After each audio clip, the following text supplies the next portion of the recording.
textured raised crochet pattern from just one row. For the pattern, you need to chain an odd number of stitches. I have chained 13 stitches, and now I'm moving on to work the first row. Turning chain for the first row, and then I insert the hook into the second chain from the hook. Here, I work through the back loop. I yarn over and pull up one loop. Then I yarn over and insert the hook into the next stitch. Yarn over and pull up another loop. I have 1, 2, 3, 4 loops on the hook. I yarn over and pull through all 4 loops and close this element with a chain stitch. I repeat this until the end of the row. I insert the hook into the next chain link, yarn over and pull up one loop, yarn over and into the next stitch. Again, I insert the hook, yarn over and pull up the second loop, 4 loops. I yarn over and pull through them all. And I don't forget to close this element with a chain stitch. Again here, be careful, you don't need to insert the hook into the stitch you've already worked into. Don't do that. And you don't need to skip anything like this either. We work into every chain link. We don't skip anything, we don't double anything. So again, I insert the hook into the next chain link, yarn over and pull up one loop, yarn over and into the next stitch. I pull up the second loop, 4 loops, I yarn over and pull through all of them. Chain stitch. Again, 1 loop, yarn over, second loop, 4 loops together, chain stitch, and again,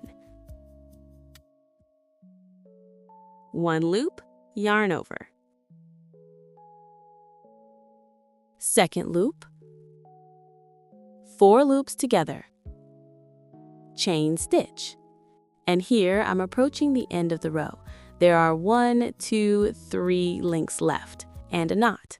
We don't count the knot as a link, so I repeat for the last time. 1 loop, yarn over, second loop, 4 loops, I pulled through them all together, chain stitch. And at the end of the row, 1 link remains. Into this, I make a regular single crochet.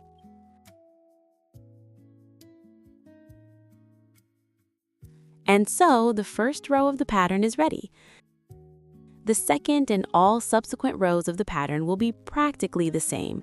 The only thing that needs to be clarified in them is the place of insertion, because in the first row, we insert the hook into the foundation chain, and in the second row, we will have the first row below us, and accordingly, the place of insertion will change. So, the second row, chain stitch for turning, turn, and then I insert the hook into the second chain from the hook under both loops. These little braids, look, 1, 2. Here it is, the second chain. Essentially, it's the top. This is the top of the single crochet in the previous row.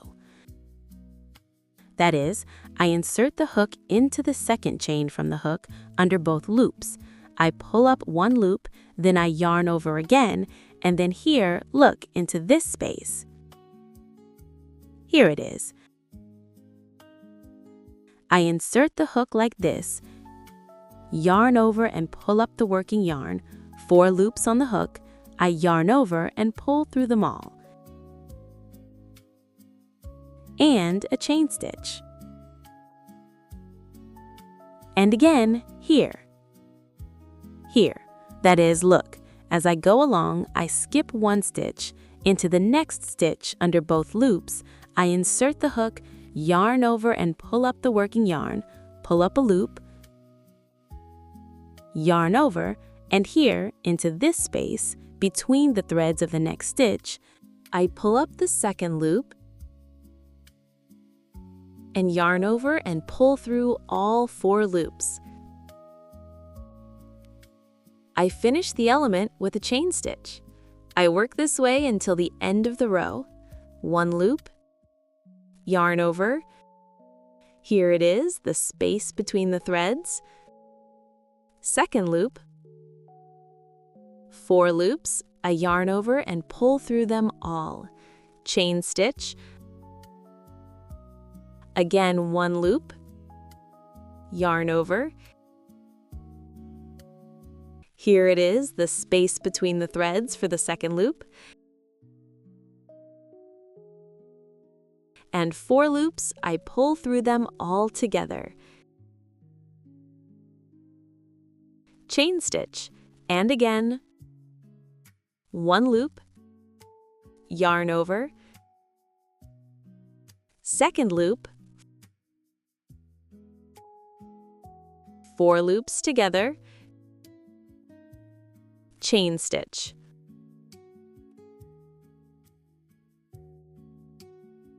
One loop,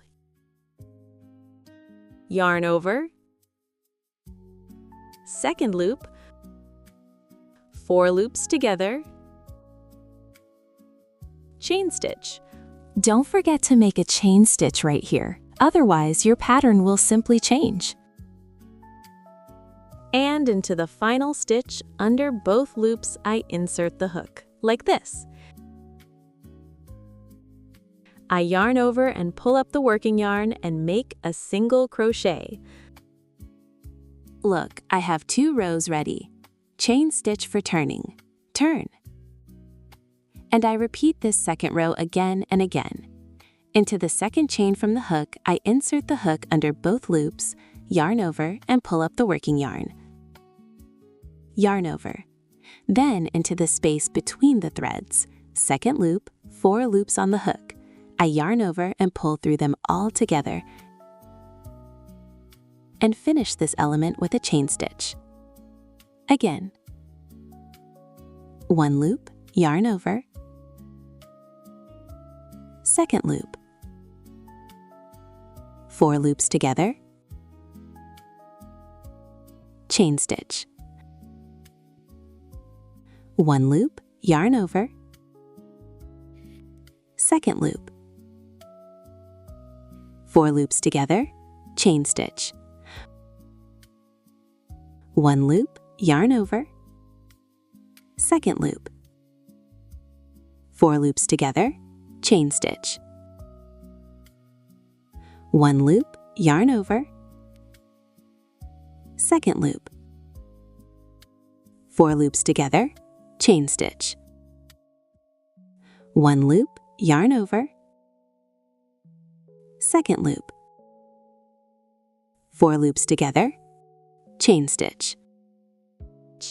And into the final stitch, under both loops, I insert the hook, like this. I yarn over and pull up the working yarn and make a single crochet. Look, I've already crocheted 3 rows. Next, we repeat these 3 rows for the desired height. And here's a larger sample. Look what a textured, voluminous pattern turns out. This is how it behaves when stretched. It's an excellent pattern for a blanket, for a baby blanket. Since the pattern is double-sided, you see both sides are absolutely identical. But because we repeated the same row in both the front and back rows, such a pattern can also be used for a scarf and for a poncho and for some kind of like. If you liked this tutorial, please give it a thumbs up and leave a comment below. If anything was unclear or if you have any questions, feel free to ask in the comments, and I'll be happy to help you out. Thank you so much for your time and attention. Happy crocheting, everyone! Bye-bye!